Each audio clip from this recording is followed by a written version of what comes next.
Semoga hari ini kita sukses selalu. Nah, pada hari ini saya akan menceritakan atau menjelaskan sedikit tentang masalah pertanian. Nah, seperti kita lihat di belakang ini ada tanaman terong, ini terong lalat. Nah, apa sih itu pertanian? Nah, ini yang sangat penting yang harus kita ketahui pada umumnya. Banyak sekarang masyarakat yang cenderung tidak senang dengan sistem pertanian itu. Tapi pada dasarnya, kalau kita bertani atau memulai suatu usaha di bidang pertanian atau sistem bercocok tanam, itu pada dasarnya kita berhubungan langsung dengan alam. Nah, kalau kita berhubungan dengan alam, otomatis kita bisa merawat alam, bisa kita merasakan alam, keadaan alam itu bagaimana. Nah, seperti itu. Sangat bagus sekali sebenarnya pertanian itu. Kalau kita menekuninya dengan kesadaran yang tinggi. Nah, seperti itu. Nah, pertanian pada dasarnya mencakup banyak hal seperti cara bercocok tanam, cara pengolahan lahan, cara pemasaran, cara bagaimana beli sayuran atau buah-buahan di lapangan atau di perkebunan, seperti itu. Banyak hal yang harus kita pelajari.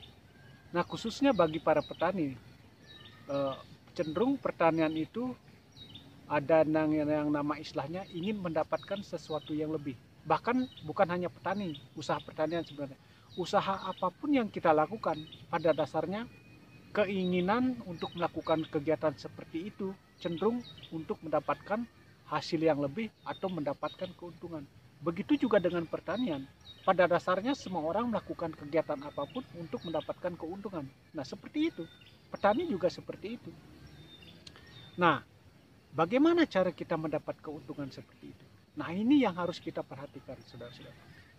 Yang pertama, hendaknya kita melakukan suatu budidaya tanaman itu kita harus mempelajari terlebih dahulu, yaitu yang namanya musim. Nah, ini sangat penting sekali. Kenapa? Yang pertama saya bicarakan adalah musim. Karena pada dasarnya kalau kita menentang musim itu, otomatis tanaman yang kita tanam tidak akan berkembang secara baik atau secara optimal. Tetapi kalau musim yang kita pelajari, nah seperti ini. Tanaman apa yang cocok kita tanam pada waktu musim panas, dan tanaman apa yang cocok kita tanam pada waktu musim hujan. Nah, itu kuncinya.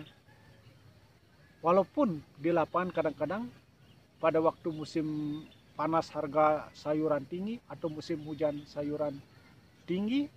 Nah, kan tidak semua jenis sayuran bisa ditanam di musim panas dan semua jenis sayuran bisa ditanam di musim hujan, seperti itu.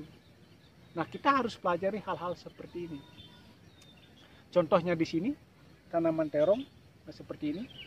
Tanaman terong itu sangat bagus sekali kalau kita tanam pada waktu musim panas.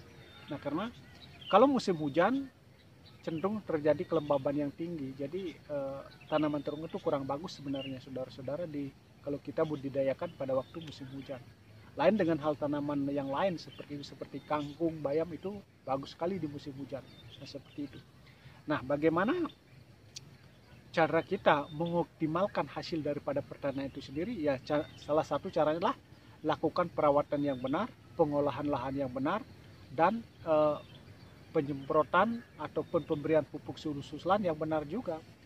Nah, kalau ini tidak kita lakukan, otomatis hasil tidak akan maksimal seperti itu. Walaupun musim sudah bagus, sudah cocok tanaman yang bagus berdasarkan musim.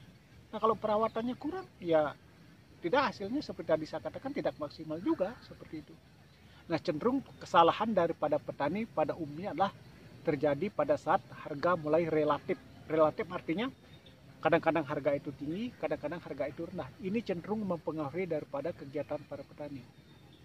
Nah, setelah mendengar harga tinggi, contohnya ini, seperti cabai harganya melonjak tinggi, jadi para petani ini berbondong-bondong menanam cabai semuanya. Tidak memikirkan sayuran yang lain, karena berpikir, wah kalau nanti saya hasil, pasti harganya nanti, umpamanya harga sampai 80, 100 ribu, kalau dapat sekilo, 2 kilo, wah cukup tinggi, apalagi dapat sekuintal, bahkan sampai seton, bisa beli rumah, beli mobil. Nah, seperti itu pikiran daripada para petani. Tapi apa akibatnya seperti itu? Setelah harga tinggi terjadi, kita baru nanam, ya otomatis begitu kita panen belum tentu kita mendapatkan harga yang tinggi. Bahkan mungkin harga yang sangat rendah. Karena apa? Karena berbondong-bondong menanam suatu jenis tanaman yang sama. Nah, seperti itu. Nah, seharusnya kita menghindari hal-hal seperti ini. Nah, kunci sukses menjadi petani sebenarnya hanya satu, yaitu kita harus berpikir positif dalam membudidayakan tanaman apa yang kita tanam. Jadi apa yang tidak ditanam kebanyakan petani, itu yang kita tanam pasti memperoleh harga yang tinggi. Karena hukum pasar seperti ini. Barang apa yang di pasaran dalam jumlah yang besar, otomatis harganya akan turun. Tetapi barang apa yang ada di pasaran dengan jumlah yang kecil, harganya pasti akan tinggi. Seperti itu. Bahkan bukan hanya di pertanian saja.